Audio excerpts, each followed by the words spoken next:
Assalamualaikum semuanya, selamat datang di video pembelajaran oleh Thalia Margaretha dengan materi wacana bahasa Indonesia.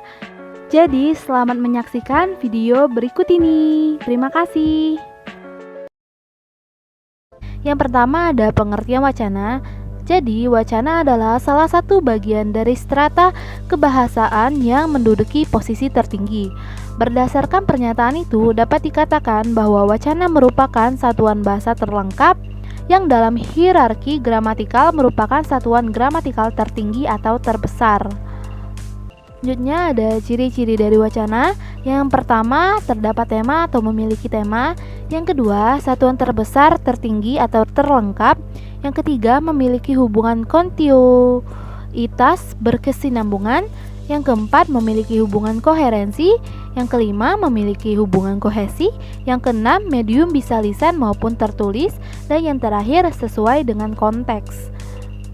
Wacana juga dapat dibeda-bedakan atas beberapa macam penggolongan, diantaranya yaitu wacana ilmiah dan non-ilmiah, dan juga wacana fiksi dan non-fiksi.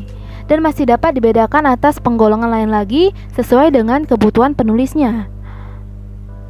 Materi selanjutnya adalah syarat-syarat pembangunan wacana yang baik. Agar wacana menjadi baik, kita harus memperhatikan persyaratan dalam pembangunan wacana. Syarat tersebut adalah wacana harus kohesif dan koheren.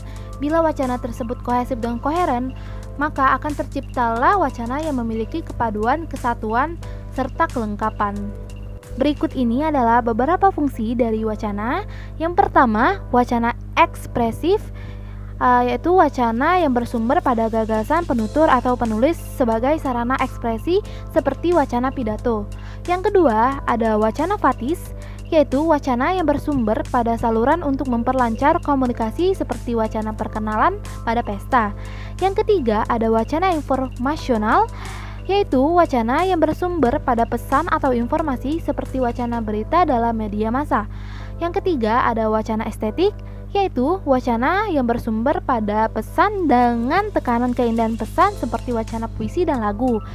Yang terakhir adalah wacana direktif, yaitu wacana yang diarahkan pada tindakan atau reaksi dari mitra tutur atau pembaca seperti wacana khotbah.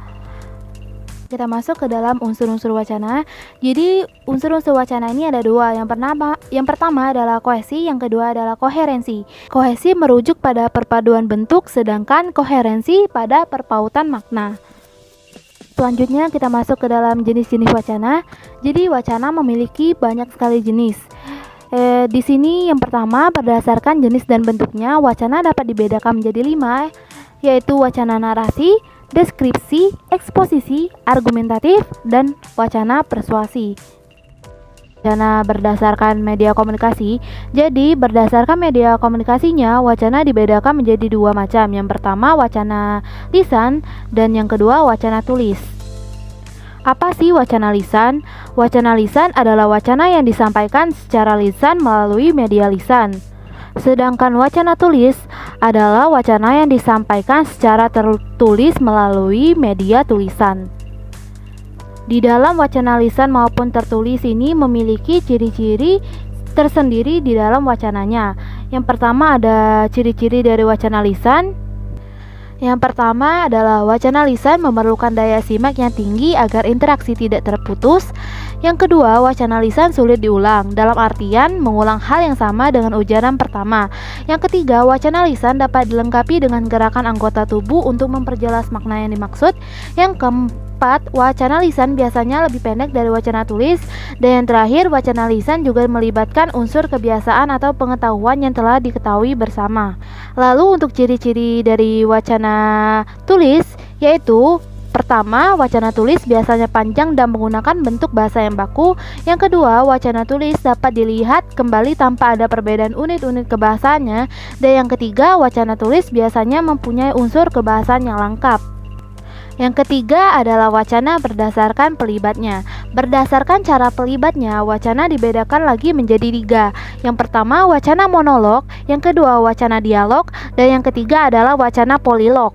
Pada wacana monolog, pendengar tidak memberikan tanggapan secara langsung atas ucapan pembicara. Contohnya seperti pidato ceramah. Yang kedua, Wacana dialog ialah apabila peserta dalam komunikasi itu ada dua orang dan terjadi pergantian peran. Contohnya seperti antara dua orang yang sedang mengadakan perbincangan. Yang ketiga ada wacana polilog, yaitu apabila peserta dalam komunikasi lebih dari dua orang dan terjadi pergantian peran. Contohnya perbincangan antara beberapa orang dan mereka memiliki peran pembicara dan pendengar. Atau yang terakhir adalah wacana berdasarkan cara pemaparan. Jadi berdasarkan cara pemaparan, wacana dibedakan menjadi 5, yaitu wacana narasi, deskripsi, eksposisi, argumentatif, dan persuasi. Berikut contoh dari wacana narasi. Kegiatan di sekolahku demikian padatnya. Setiap hari aku masuk pukul 7. Agar tidak terlambat, aku selalu bangun pukul 4.30. Setelah mandi, aku pun sholat subuh. Baiklah, sekian dari materi yang dapat saya sampaikan di video pembelajaran ini. Kurang dan lebihnya saya mohon maaf. Terima kasih telah menonton video pembelajaran saya. Saya ucapkan wassalamualaikum warahmatullahi wabarakatuh.